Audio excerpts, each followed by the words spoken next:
Hello, folks. We just finished an aerial tour survey of I-95 and from the tanker truck explosions, the damage done. And to the people of Philadelphia, I want to say that we're with you. We're going to stay with you, and this is rebuilt until it's totally finished. And we're going to try to do that in as quick a time as possible. And I told the governor, there's no more important project right now in the country as far as I'm concerned. I've directed my team, not figuratively but literally, to move heaven and earth to get it done as soon as humanly possible.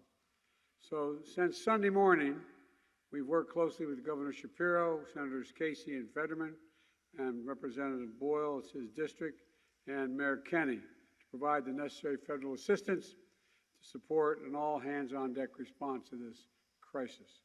It is a crisis. And I want to thank these officials for working collaboratively, effectively, efficiently with each other and with our federal team. I also want to thank the first responders who dealt with the immediate aftermath and the workers on site. We saw some of them today as we flew over to the site. We've been working 24/7 to clear the debris. Within hours of the crash, officials from the U.S. Department of Transportation were on the ground supporting Pennsylvania officials to get the site cleared and be able to start the rebuilding. The immediate release of $3 million is called quick release emergency funds were made to offset the cost of repairs. This is just a down payment, obviously. It's a lot more than that. We're going to be getting a lot more federal funding out the door in the coming weeks. Additionally, Pennsylvania has already received $8.9 billion from the bipartisan infrastructure law, including $6.5 billion for transportation projects, which gives the governor some flexibility to move existing state funds to this project right away, knowing that this money is in the bank. Also, union crews have been hard at work 24/7 since the crash. Operating engineers, the laborers, the carpenters, cement finishers, teamsters, and the iron workers. They're going to help rebuild, and they're doing it right now. And folks here know that the crews finished demolition on Thursday ahead of schedule, and now they're working on emergency repairs to quickly and safely reopen the roadway to traffic. The federal government, I've committed, we're going to reimburse 100% of this phase of the work and well over the first 200 days. And then after that, 90% of the work. We'll be here until the end. We won't leave until it's finished. And that's why I asked Mayor Landrieu, who runs my operation relative to the infrastructure legislation, to lead the effort. He knows as mayor what it takes, Mayor Kenney, as you know, to get things done. New Orleans never had any problems, like tornadoes and hurricanes and floods and the like. But all kidding aside, he's on this every day. We're using materials made of recycled glass, manufactured here in Delaware County, Pennsylvania, and the design of the project is incredibly innovative in order to get this work done in record time. We're also working with local officials to redirect traffic, minimize congestion, and along alternative routes. Look, I grew up not very far from here, just across the line in Pennsylvania, from Pennsylvania in Claymont, Delaware. I know how important this stretch of highway is, not just to Philly, but to the entire Northeast Corridor and to my home state. Over 150,000 vehicles travel on it every day, including 14,000 trucks. It's critical. It's critical to our economy, and it's critical to our quality of life. We're going to continue to do everything we can within our power to get this back open as quickly and easily as possible. We're not leaving until it's done, and we're going to get this done, God willing, in record time. I'm looking forward to hearing more from the folks on the ground in a moment, but now I'm going to turn it over to the governor, who is doing one hell of a job. He gets tired of my calls, I think, but he's doing a hell of a job. Thank you. Gov? Thank you. There you are. Thank you very much.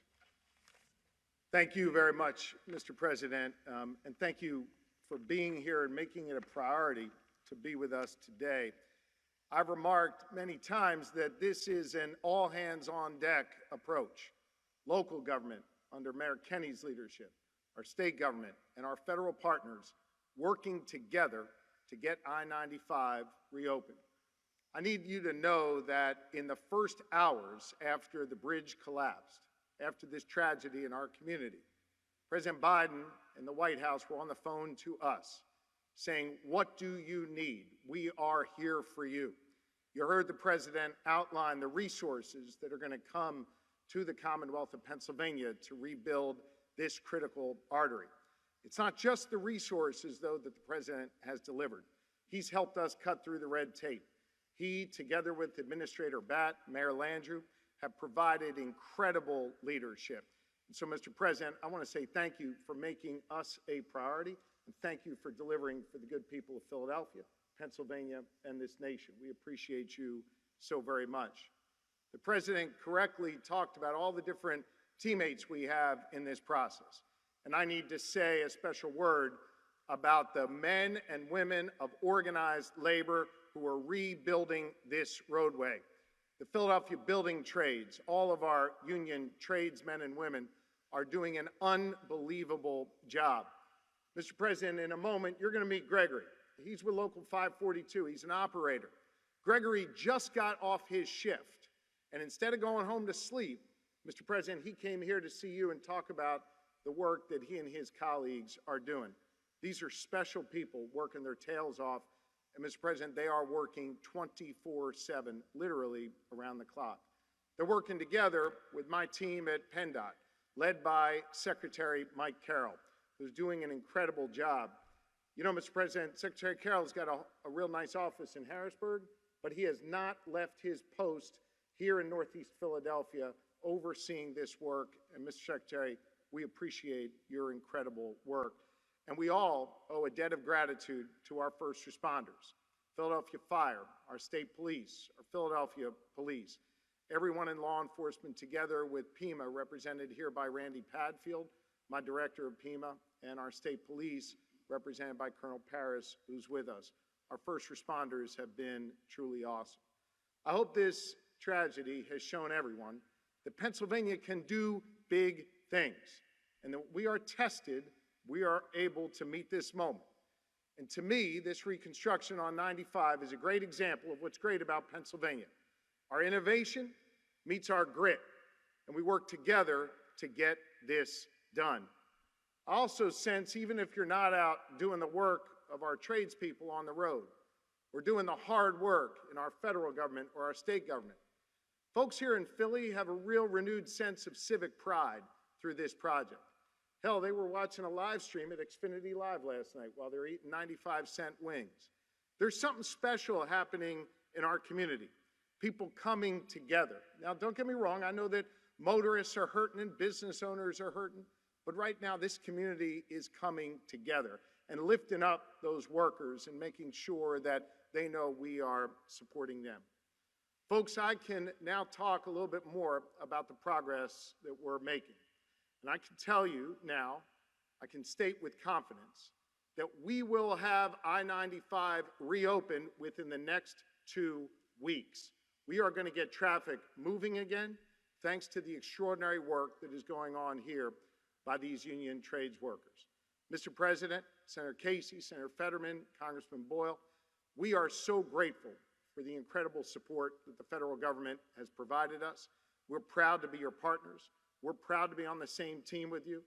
Mr. President, you know, and the First Lady knows maybe a lot better than you, this is a sports town. She loves her Philly sports. We love our Philly sports. This is our championship, and we are getting it done here in Philly. One of the teammates I'm proud to serve with is Senator Bob Casey, our senior senator. And it's my privilege to be able to welcome him to the podium now. Senator Casey. Well, thanks very much. I want to start by commending and saluting the great work of the President. Mr. President, we're honored you're here. As always, we love when you're home, but we're especially grateful that you came immediately to Pennsylvania to help us rebuild this portion of I-95. Can't tell you how much I appreciate the working relationship that all of us have with the executive branch. President Biden and his team in the White House, Secretary Buttigieg, Administrator Batt, who's here, Mitch Landrieu as well, and so many others who are making it possible for us to get that initial dollars out the door, the emergency dollars, to meet the need so quickly. So, Mr. President, thank you on behalf of the people of Pennsylvania and well beyond for the immediate response. I want to commend and salute as well the governor and his team, Governor Shapiro and his office, Secretary Carroll, and all the men and women who make it possible for us to stand here today and be prepared to rebuild this section of I-95. And that goes as well, of course, obviously, to Mayor Kenney and his team. And when you think about it, as the President made reference to, and the Governor, all of those men and women who responded initially, those brave men and women, whether they're firefighters or emergency responders, employees of PennDOT, city workers, so many came to the aid of a community. And now you have a whole group of other great Pennsylvanians, union members and others, who are making it possible for us to rebuild I-95 in this section. So we're honored by that work. We still have more work to do, but I'm grateful to hear what the governor just told us. And I'm also grateful that we have a delegation in this region. Whatever we need to do, Senator Fetterman and I, Representative Boyle, Representative Evans we saw earlier today, and so many others, supporting this effort to make sure that we get this done. But we're grateful for the leadership already and grateful for those who have done the hard work to respond and to begin the rebuilding process. So I'm grateful to be joined by a partner, Senator Fetterman, who's next up at the podium.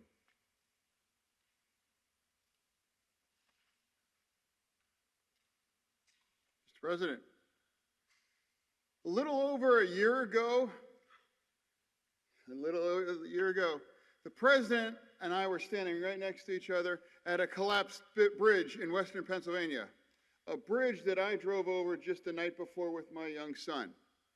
And he showed up with just hours after that bridge collapsed there. And he promised to make sure that any resources that they needed and any help and support. And guess what? That bridge was rebuilt less than a year, well in front of time. And now I'm standing next to the President again, next to a collapsed bridge here. And he is here to commit to work with the governor and the delegation to make sure that we get this fixed quick, fast as well too. This is a president that is committed to infrastructure. Yeah, and then on top of that, the dual kind of a law of the inflation bill that is going to make sure that there's going to be bridges all across like this, all across America getting rebuilt. It's a pleasure to be here and to introduce my friend, Congressman Boyle.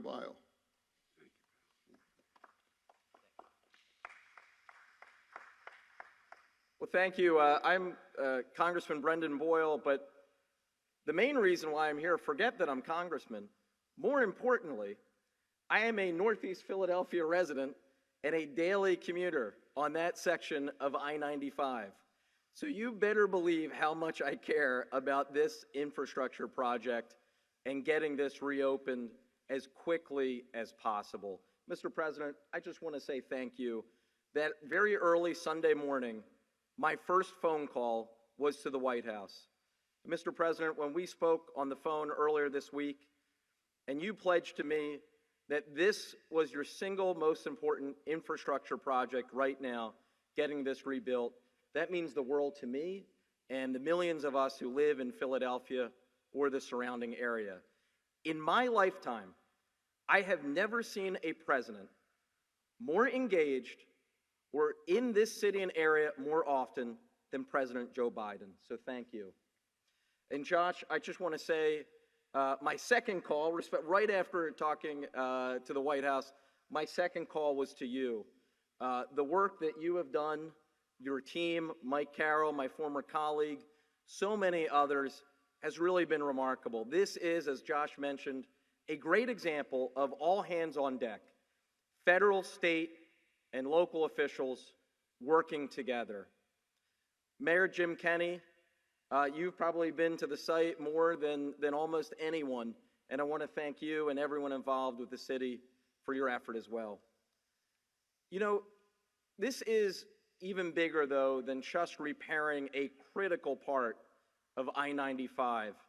As I pointed out earlier this week, if you draw a 50 or 75-mile radius circle anywhere on I-95 from Maine to Miami, this is the most densely populated part of I-95. That's how critical this road is.